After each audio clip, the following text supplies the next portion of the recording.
I have a friend who had been sober before I met him and then relapsed before I met him and then got sober again all before I met him.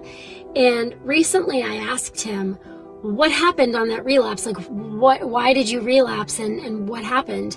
And he said, I assumed that sobriety was a revolving door.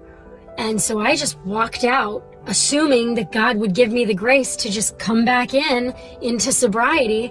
And he goes, what wound up happening was I walked out the door and I turned around and realized that the door had locked on the other side.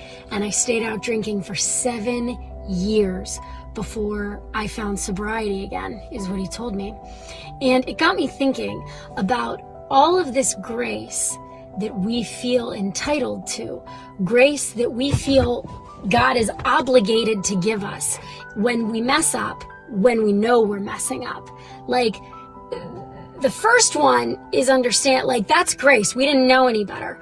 But once we find God, once we find sobriety in this case, and we know better, the grace the second time around doesn't always come as expected. Sometimes it doesn't come at all. You know, I can't even count how many people I know who relapsed and never got sober again until they died.